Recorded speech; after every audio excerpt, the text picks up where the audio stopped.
Hầu hết những thứ xa xỉ, và nhiều thứ được gọi là tiện nghi của cuộc sống, không những không cần thiết mà còn cản trở sự phát triển của con người. Đối với những thứ xa hoa và tiện nghi, những người khôn ngoan nhất thậm chí đã sống một cuộc sống đơn giản, và đạm bạc hơn những người nghèo. Henry David Thoreau. Chúng ta có thể hạnh phúc hơn bằng cách tiêu dùng ít hơn không? Vâng, nhiều triết gia lập luận việc sống đơn giản viên mãn hơn nhiều so với việc đắm chìm trong sang trọng. Bằng cách tiêu thụ ít hơn, chúng ta tiết kiệm tiền, tiết kiệm năng lượng và tiết kiệm giá trị của tài sản mà chúng ta sở hữu với tư cách là con người, đó là thời gian. Điều này không chỉ cho phép chúng ta trải nghiệm niềm vui giản đơn, đó cũng là một hành động của cuộc nổi dậy chống lại xã hội tiêu dùng của chúng ta. Hãy nói về điều này.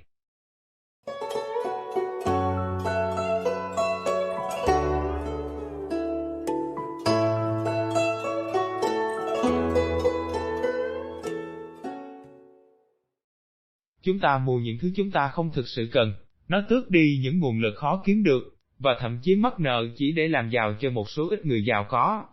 Hình như nhiều người chưa biết sự tẩy não của xã hội đang diễn ra, do một cảm giác thiếu thốn vĩnh viễn trong tâm trí của chúng ta. Nói cách khác, cảm giác dai dẳng mà chúng ta không hoàn chỉnh, trừ khi X, Y và Z. Mặc dù xã hội tiêu dùng ngự trị tối cao ở mọi nơi trên thế giới, con người xu hướng mua nhiều hơn mức cần thiết đã bị chỉ trích trong nhiều thời đại. Henry David Thoreau là một triết gia người Mỹ, đã có một thời gian lui vào khu rừng gần quang đơn vàng, để tìm kiếm một cuộc sống đơn giản, tự cung tự cấp. Ông sống ở đó trong một cabin tự xây dựng trong 2 năm 2 tháng. Quyết định sống còn này là một hành động phản kháng chống lại xã hội, và một phần của cái mà ông gọi là sự bất tuân dân sự. Thoreau mô tả sự bất tuân dân sự như là một hình thức nổi dậy bất bạo động chống lại chính quyền. Theo quan điểm của ông, chính phủ mang lại cho người dân nhiều nguy hại hơn là sự tốt đẹp. Trong cuộc sống ẩn dật của mình, ông đã viết kiệt tác của mình Quan đơn. Trong đó ông mô tả những niềm vui của một cuộc sống đơn giản giữa thiên nhiên, và làm thế nào ông xoay sở để tồn tại với rất ít tiện nghi. Như ông ấy nói và tôi trích dẫn. Con người giàu có tỷ lệ thuận với những gì mình có thể buông tay. Kết thúc trích dẫn. Không cần phải nói, trong sự cô độc và lối sống đơn giản của mình, Thoreau cảm thấy lành mạnh. Điều này chỉ hỗ trợ thêm cho những lời chỉ trích của ông về việc tiêu thụ quá mức. Phải thừa nhận rằng chúng ta cần tiêu dùng ở một mức độ nào đó. Một số thứ cần thiết, như thức ăn và chỗ ở, nhưng những thứ này tương đối dễ lấy và dễ thỏa mãn. Tôi trích dẫn Epicurus về điều này.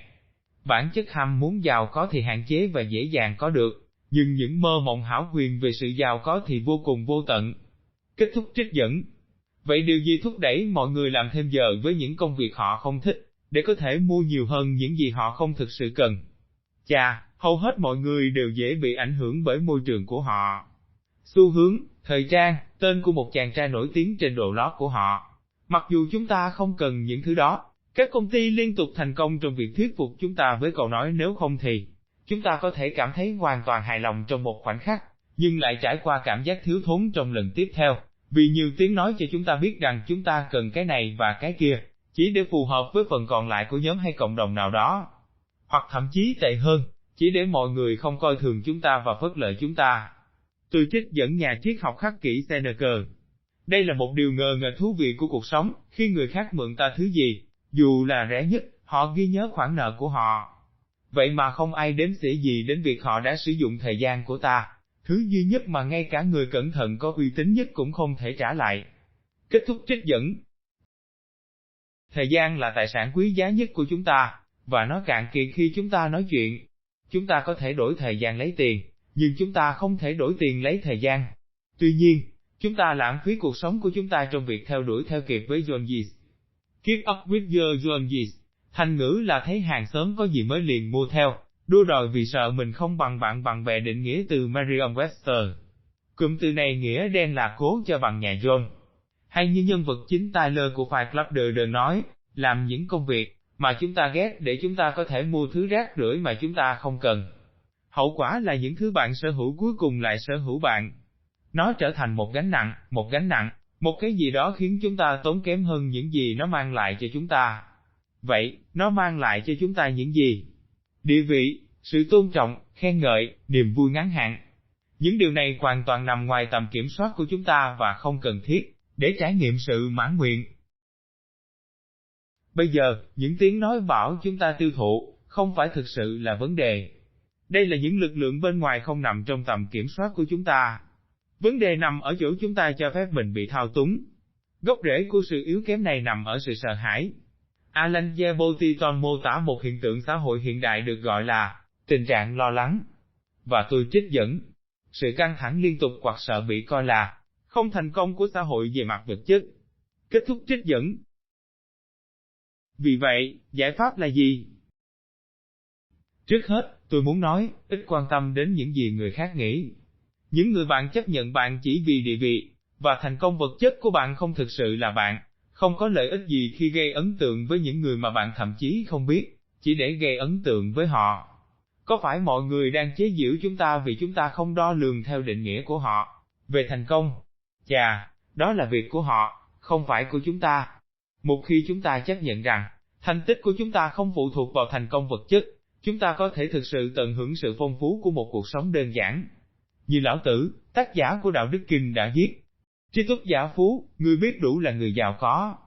Kết thúc trích dẫn. Sống đơn giản không có nghĩa là, chúng ta phải sống một cuộc đời khổ hạnh và từ bỏ tất cả của cải vật chất.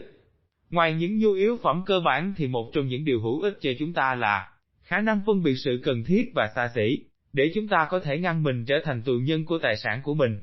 Hài lòng với số ít là điều tối thượng bất tuân dân sự trong thời hiện đại. Nó nới lỏng sự kìm kẹp mà xã hội đã vượt qua chúng ta, bằng cách không cần những gì họ phải cung cấp để đổi lấy thời gian và sức lao động của chúng ta. Bằng cách sở hữu và cần ít hơn, sự tồn tại của chúng ta trở nên ít phức tạp và ít căng thẳng hơn. Sống đơn giản cho chúng ta không gian để thực sự tận hưởng thời gian chúng ta có, để dành thời gian cho những điều chúng ta cho là quan trọng, trong những khoảnh khắc không đòi hỏi nhiều sự chú ý. Như Thờ Rầu đã nói, và tôi trích dẫn, chúng ta phung phí cuộc đời vào những điều tủng bủn. Hãy đơn giản hóa, đơn giản hóa. Nếu các bạn thấy nội dung này hay, hãy cho một like và subscribe để ủng hộ kênh. Cảm ơn các bạn đã xem video.